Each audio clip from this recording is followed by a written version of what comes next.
All right, let's dive right in, shall we? Today we're tackling something I know a lot of you have been curious about, the whole millionaire mindset thing. We're using Secrets of the Millionaire Mind as our guide for this deep dive. Our mission, to really unpack how wealth is built, and not just, the dollars and cents part, but the mental game behind it all. This is less about specific investment tricks and more about understanding that blueprint for financial success. Yeah, you hit the nail on the head there. The book does a great job of getting into that subconscious stuff, the programming that can either help or totally trip us up when it comes to money. It's like, are our beliefs working for us, or are they the very thing holding us back? Totally. And that's where this idea of the money blueprint comes in, right? I feel like we toss that phrase around a lot, but when was the last time you actually sat down and really examined those beliefs about money that are running the show in your life? It's almost like a program we don't even realize is running in the background, making all those decisions for us. It's subtle, but man, is it powerful.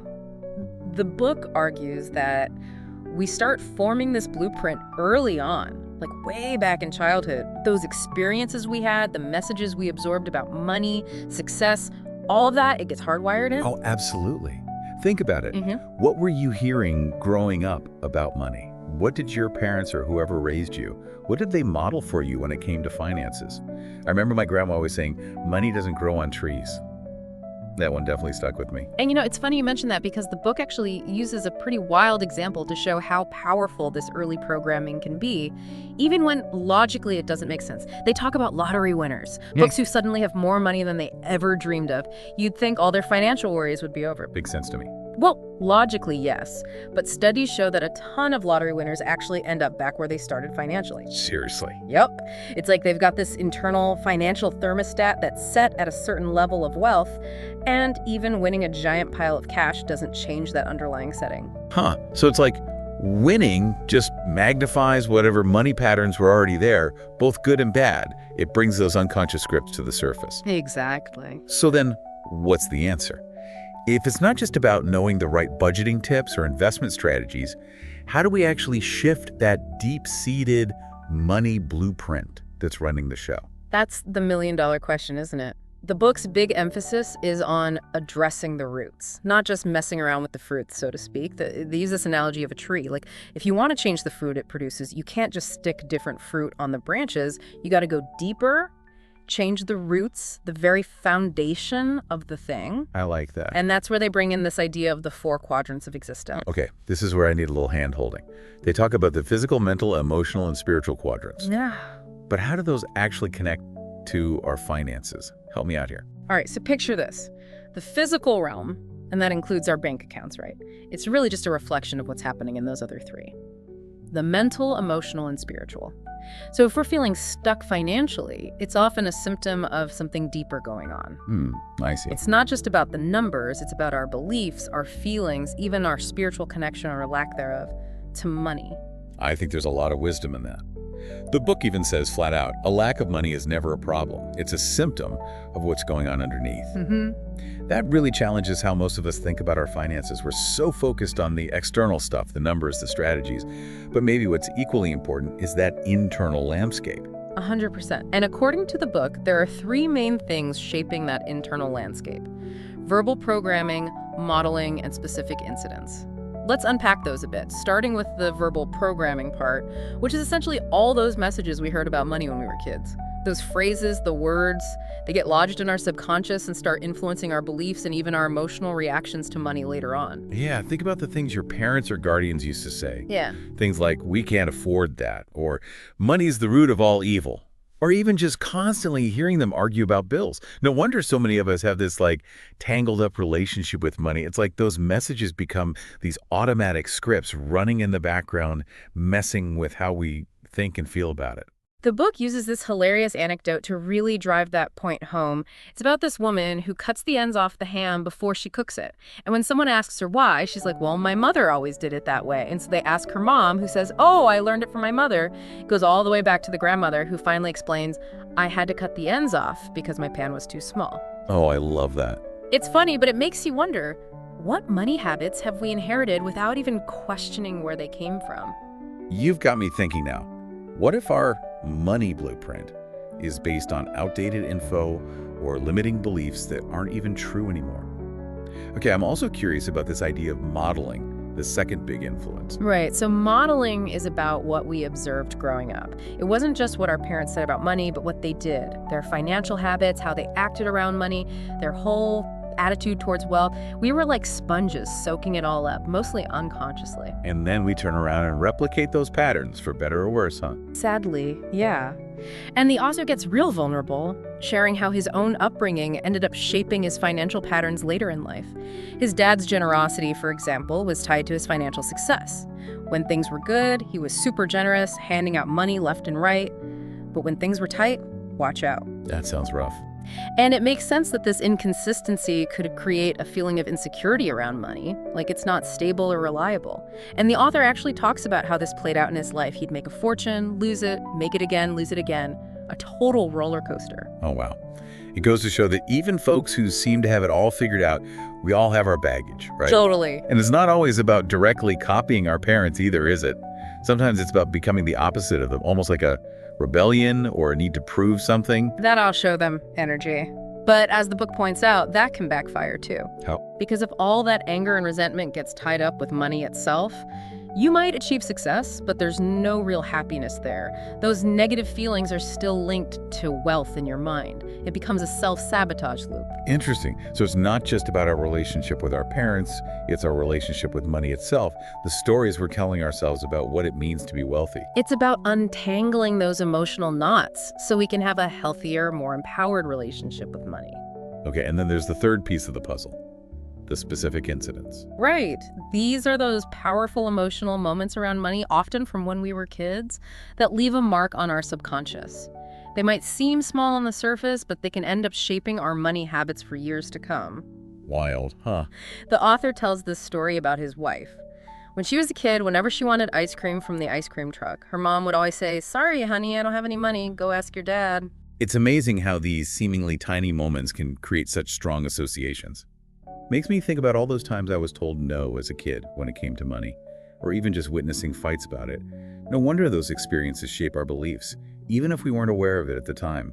So, how did that whole ice cream truck thing play out for his wife later on? Did it affect how she handled money as an adult? Well, it actually became a running joke in their marriage. Whenever she'd ask him for money, he'd say, "Go ask your dad." That's hilarious. But beneath the humor, it points to a deeper truth. These early experiences really do shape our subconscious beliefs about money. Totally.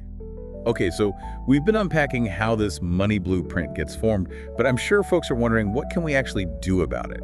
Like, how do we rewrite those subconscious scripts that might be holding us back? That's where the second half of the book gets really exciting. It shifts from diagnosis to transformation, giving us some real strategies for changing our mindset and adopting what the author calls the wealth files of millionaires. Ah, okay, so these are the core beliefs and habits that set the wealthy apart. Precisely. And I want to emphasize this isn't about judging or looking down on anyone. It's about understanding how different mindsets lead to different results. Gotcha. I love that it's not just about the numbers in our bank account. It's about what's happening between our ears. Exactly. Our beliefs aren't just some fluffy ideas. They have real-world consequences. Absolutely. So let's get into these wealth files, shall we? Which one really grabbed you? Well, the first one really lays the groundwork for everything else. It says, "Rich people believe I create my life. Poor people believe life happens to me." It's all about taking ownership versus playing the victim, That's so powerful, isn't it? It's about recognizing that we're not just along for the ride. We actually have a hand in shaping our reality. Absolutely. But man, that could be a tough one to swallow, especially if we've been through some hard times. It's easy to slip into that victim mode, blaming outside circumstances or feeling like we're at the mercy of fate. I hear that. We all go through challenges for sure, but the key difference is that rich people don't let those challenges define them. They own their choices, their actions. If something isn't working, they find a way to change it. Instead of saying, "It's not my fault," or "I have bad luck," they're asking, "What can I learn from this?" Or "How can I turn this into an opportunity?" That's a total game changer, that shift in perspective. Okay, I'm also curious about this financial thermostat idea. Oh, yeah, that's a good one. Can you break that down a bit? So the financial thermostat is this concept that we each have an internal set point for how much wealth we're comfortable with. And just like a thermostat, it can get stuck. So even if we get a sudden windfall or a streak of good luck, we might unconsciously sabotage ourselves or find ways to bring our financial situation back down to that level. So that's why just winning the lottery doesn't always equal lasting wealth, huh? If your thermostat is set for scarcity, even $1 million might not change that. Exactly. You'll find ways to spend it, lose it, give it away, whatever it takes to get back to that comfort zone of lack. It's all about rewiring that internal thermostat. 100%. Okay, Wealth File #2 goes even deeper into that proactive mindset. Yeah. It says, rich people play the money game to win. Poor people play the money game to not lose. Subtle difference, but it feels huge, right? Oh, it's massive. It's about ambition versus fear. Rich people aren't afraid to set big, hairy, audacious goals. They're driven to create wealth, to leave a legacy. They're playing to win the whole game, not just to avoid losing. Whereas someone focused on not losing is just trying to stay afloat, avoid debt, keep their head above water. Right. And that often leads to playing it safe, not taking risks, limiting your potential. Like they're always looking over their shoulder, afraid to make a mistake. Exactly. The book tells this story about a guy who came to one of their seminars. This guy was already making $500,000 a year, and he was skeptical, like, what can this seminar really do for me? I'm already successful. Oh, wow, I can see that. But what he didn't realize was that even at that income level, his internal financial thermostat was still holding him back. He was capped because his mindset wasn't aligned with that next level of abundance. It's like we all have these limits we've set for ourselves, and unless we challenge them, we'll stay stuck. Totally. Like that saying, if you always do what you've always done, you'll always get what you've always got. So true. Okay, let's move on to Wealth File #3. This one really struck a chord with me. Rich people are committed to being rich. Poor people want to be rich. Seems like a small difference in wording, but it feels so significant. Right. It's about the level of dedication. Rich people aren't just kind of hoping for wealth. They're going after it with everything they've got. It's like they made a decision and that's it. There's no turning back. You're all in? Exactly. Whereas poor people might have all these fears and justifications holding them back. What if I fail? Or what if I succeed and everyone wants a handout? Or what if I lose my health trying to get rich? All those what ifs can be paralyzing. And the book makes this point. If you're not fully committed to wealth, you'll always find reasons why you can't achieve it. I'm feeling that. It's like anything else in life. If you're not all in, you'll probably quit when it gets tough. Exactly. It makes me think about all the things I've started and not finished, all the goals I've abandoned because I wasn't truly committed. What if that same lack of commitment is showing up in my finances? Something to ponder. Wealth File #4 builds on that by challenging us to think bigger. It says, rich people think big, poor people think small. That's a big one. It's about breaking free from those self-imposed limitations. Rich people aren't just thinking about their own needs or their immediate circle. They're thinking about impact, leverage, systems that can serve tons of people. The book uses this great example. Would you rather solve problems for a handful of people or for thousands? Right. The answer is pretty clear. If you can create solutions that help more people, the rewards will be bigger too. And it's not just about the money, it's about the impact you can make, right? Totally. It's about using your talents to make a real difference. That often means thinking outside the box, finding ways to leverage your efforts, building systems that can run even without you. Working smarter, not just harder. This next Wealth File is all about perspective, where we're putting our attention. Wealth File #5 says, rich people focus on opportunities, poor people focus on obstacles. It's so easy to get caught up in what's wrong or what's holding us back, isn't it? Totally. But rich people have this knack for seeing the potential in everything. They're always looking for ways to create value, solve problems, capitalize on trends. Well, poor people might be hyper-focused on what's wrong, what could go wrong, all the reasons why something won't work. It's like they're looking for reasons to stay stuck. The book tells this story about an investor who bought a piece of land that everyone thought was worthless. Everyone thought he was crazy, but he saw the potential, and guess what? That land ended up becoming a prime location for a shopping center. Wow. So it wasn't about having a crystal ball. It was about recognizing the opportunity and taking action. Exactly. And that's a key point. It's not enough to just see the opportunity. You got to act on it. Don't just stand there, do something. Right. Rich people aren't afraid to enter the corridor, as the book puts it. They understand you can't predict the future, but you can put yourself in a position to benefit when opportunities come along. So the takeaway here is to shift our focus from obstacles to opportunities. Instead of getting bogged down in analysis paralysis or waiting for the perfect moment, just get in the game and start moving. Love it. Action creates clarity and momentum. Often the best opportunities only reveal themselves once you've taken that first step. I'm really struck by how these wealth files challenge us to re-examine our beliefs about wealth and success. They're not just about money, they're about perspective. Wealth file, #6 is a great example of that. It says, rich people admire other rich and successful people. Poor people resent rich and successful people. Yeah, that one's a bit of a gut punch, isn't it? It makes us look at how we view wealth and success. Do we see it as something to aspire to or something to be angry about? It's like that whole eat the rich mentality. Right. But if we're so focused on what's wrong with the wealthy, we miss out on learning from them. Totally. That resentment creates a wall. Blocks us off. Exactly. It keeps us from being inspired by folks who have already achieved what we want. We might fixate on the exceptions, the bad apples, and ignore all the successful people who are actually super generous and contribute a ton to society. Good point. Rich people, on the other hand, they tend to admire those who've made it. They see them as mentors, role models. They want to learn from them. They recognize that success leaves clues. They're like, how did they do that? They get inspired instead of envious. Exactly. So instead of stewing in negativity, we can choose to focus on what we can learn from those who are living the life we want. Shift that energy from resentment to aspiration. Love it. Wealth File #7 takes us a step further, talking about the importance of our social circle. It says, rich people associate with positive, successful people. Poor people associate with negative or unsuccessful people. It's all about who you surround yourself with, right?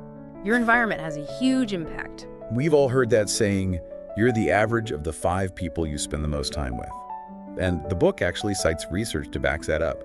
They found that most people earn within 20% of the average income of their closest friends. Crazy. Mind-blowing. It really highlights how our social networks influence our financial outcomes. If you're hanging out with folks who are struggling financially, it's likely you'll adopt some of their beliefs and behaviors. Makes sense. But if you surround yourself with successful, driven people, their energy rubs off on you. I like that their energy rubs off on you. It opens up new possibilities. Absolutely. The author tells this story about when he moved into a wealthy neighborhood. He was expecting his new neighbors to be, snobby or aloof, but he was totally surprised by how kind and generous they were. Oh, that's nice. He even talks about this vein doctor who made a fortune but dedicated every Tuesday to doing free surgeries for people in need. That's awesome. It challenges those stereotypes we have about wealthy people.